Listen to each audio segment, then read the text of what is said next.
I'm Margaret in Windsor, and this is early in the morning, so I'm trying to keep my voice down in case any of the residents are trying to sleep.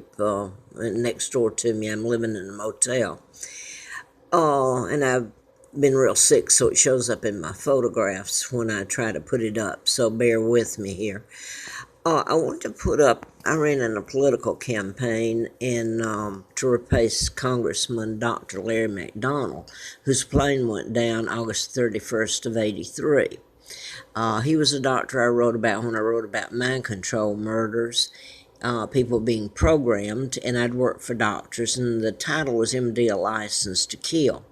I lived at Moonraker Apartments in Marietta, Georgia, and Larry Flynt was shot in Lawrenceville, Georgia, nearby. It was a program shooting and done in patterns.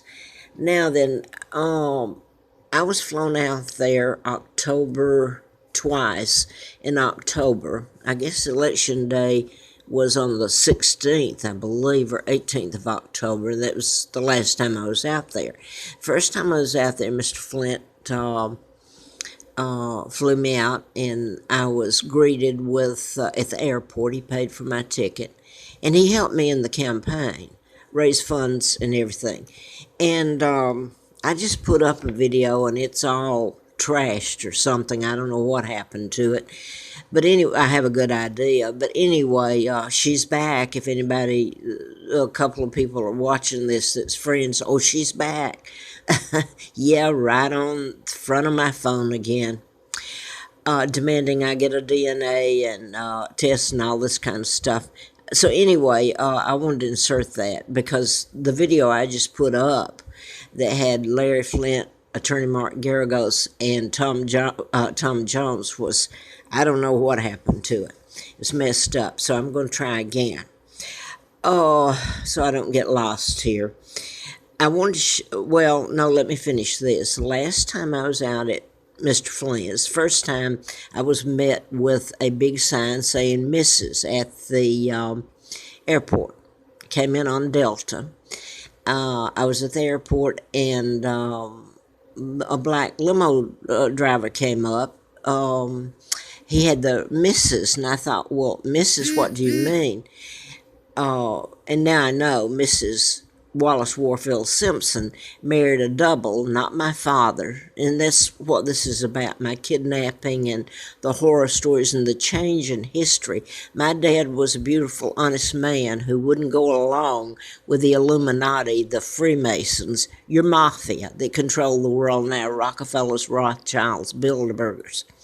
And I'm his daughter. My father was married to Claudia Ruth O'Keefe Windsor, who is the real queen. When he was forced to abdicate in 36, December of 36, 1936, not to marry this whore.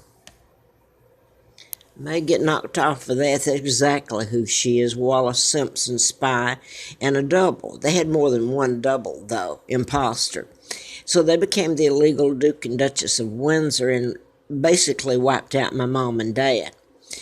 My mom and dad did live. They were alive when I came to Roanoke, and this came from as high up as you can get just about in the British government. So, there you go. The double died in '72 and was buried at Windsor Castle, Frogmore. Anyway, here's George O'Keefe. I don't have a picture of my mom. She's my aunt. Here is Wallace Simpson with Mrs. Roosevelt, of all things, in 1941, one October after I'd been kidnapped.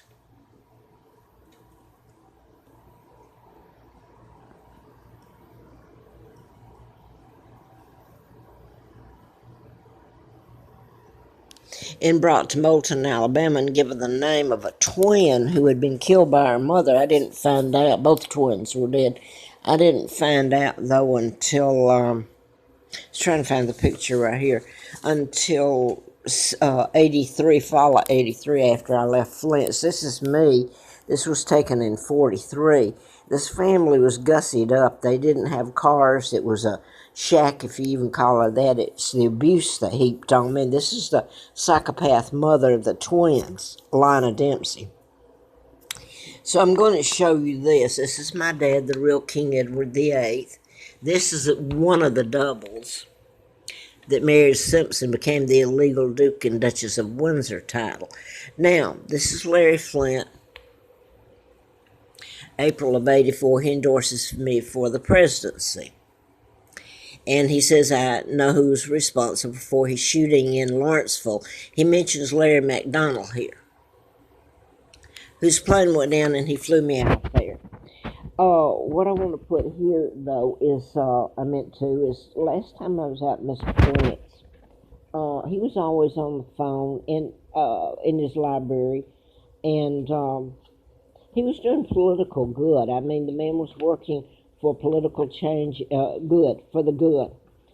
And I got along with him very well. I'm not for pornography, but then if you get into what's happened to me and the truth's ever told, and I shouldn't even have to say this, because Mr. Flynt doesn't need my recommendation or anything, but he'd be a saint, let me tell you. Here is, well, let me finish this. When I was out there the last time, and I'm going to show my picture, I look pretty bad because I'm in bad health. Because, well, I've put it up here. I hope I look better. I'm trying to. But I'm not sure right at the moment I can laugh anymore, or I can even make it. Rather than being made to run back to Roanoke, Virginia when I left, now I'm being run out. And it is quite bad. So here I go. Hope this goes up and goes up without interference this time so much. Anyway, the last time I was out at Flynt's, that was on election day. Okay, let me back up. When I first came there, it was about the 1st of October, and he flew me out there, and I was met with a limo driver. He was a black man, and I had a big sign, Mrs., and I was thinking, how are they going to know who I am? And I was penniless. I thought, I'll be out here in Los Angeles without a penny. I don't have his home phone number at night. Well, he walked up, and he said that I got in his limo, and he owned the limo service, and he was a close friend of Mr. Flynt. He said he had not been able to get phone calls or anything through all those years since Flynt was shot in Lawrenceville in '78, and this is '83. And they were best friends. He said, tonight they called me to pick you up, and I have to wonder why. He says, give him my card and tell him to get in touch with me. Well, I forgot about the card. I put it in my pocket. But that was a limo driver, friend of Flynt. So I got there. Mr. Flynt said to me, you don't have to tell me anything about. I know everything there is to know about you. I know they were going to send you back a vegetable. He meant by that, he knew about the antifreeze April Fool Day of '80 after I'd done the medical malpractice book on mind control murders. I'd worked for doctors. Larry McDonald, Congressman Doctor, was one of the cases, let me put it that way. And I had a letter from the FBI June the 23rd, which is my father's birthday, right, by the way, the day he was born. But, of course, this is '79, ongoing investigation, national security involved. Now I want to get back to Mr. Flynt's. I got there, and I got a lot of information there. I got along with him fine. I had one dress, though, and I've just put this up. I'm spontaneous. I can't do from script or redo. It doesn't come out the same. The real me is there in the emotion, and once you redo it or I read from script, it's not the same. So this is being redone the best I can, not in the same order. But anyway, Mr. Flynt helped me in the campaign. And if you go and look at my campaign reports, all my funds came from well, I don't know. I'm going blank here now for some reason. Vegas casinos, I guess, is what I'm trying to say. Anyway, Tom Jones and a lot of other people sing there and have been for a long time. But Tom Jones, I found out, lived right next to Larry Flynt in Bel Air, where he was and where I was on St. Cloud at the time.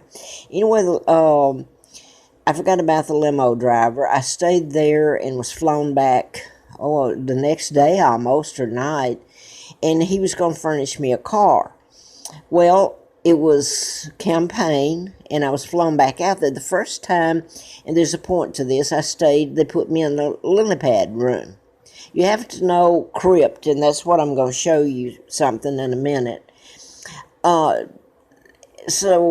Anyway, I'm going to jump to going back there. They took me back, and I was on Delta back, first class both times, limos, picked me up and took me back. Now that I'm coming back, it's the day of election, which I think was the 16th of October, 83, and I lost. I came in 7 out of 20. Anyway, let's see, who met me? There was he was with British intelligence. I can't remember, he might have drove a limo. I can't remember. I don't. But anyway, when I went back, I stayed out there. I was taken back by him, and I don't think it was a limo. So he was supposedly working there for Flynt. He was British. And I remember I had to pull my luggage out. He didn't help me or anything. I don't know what the point is. I've been put out sink or swim, almost like having to prove myself. So anyway, I've lived through what most people... I'm a veteran of war. I'm not free to go and do as I please. My money's come over here, hostage money and horror stories done to me. And the people think it's funny, a lot of them, that they can kidnap the monarch and get away with it and take down Great Britain. So let me get back to this. And this is not going to come out like the other one. That was spontaneous, and that's got the emotions in it. Okay, he takes me back, and I fly back the last time coach. I thought, well, I had to drag my luggage. Didn't have that much luggage. But anyway, while I was out there the last time at Flynt's, the campaign was over, and I guess you could say I hid out in his home upstairs in the room. And they had a party down there, and I only had one dress. And I didn't get to live my life. Elizabeth did, so I don't have the social graces that it would... I mean, it was formal and everything was my understanding. So anyway, I'm sorry I'm using that word. I'm trying to hurry, and so this will get up and go up right this time, I hope. Anyway... Mr. Flynt, the second time I was out there, the first time I was taking the lily pad room and all this, and so the second time I'm out there, and I'm pushing Mr. Flynt around in the wheelchair. We're going from room to room in his house, Bel Air home, and there's no room in the inn, but he specifically said INN. Make of that whatever you want. So finally, we found a room, and I'm pushing him, opening, don't know somebody's in this room, it's occupied. So I was in his daughter's room, and she comes in, I don't know about that, I have to laugh 3 o'clock in the morning or something, wants a room back. But she was nice, she said, no, you stay. But I'm not getting any rest. And by the way, I want to mention this and all this crypt and everything. Mr. Flynt's first wife was named Peggy. So anyway... I'm going to skip. When I started to leave, Mr. Flynt did say this to me. Somebody said, don't you want to say goodbye to Mr. Flynt before you leave? He was sitting there, and now I've forgotten what I was going to say. Anyway, he introduced me to a movie producer. So later... my understanding was that there might be a movie that was being made. Well, I've never seen it, and this is years later, so I don't know. But there was something else I meant to say, and I don't know what it was now. Anyway, I came back, and a car was sent to me by Mr. Flynt, Hustler, that was leased, and I used it for a year and turned it back in.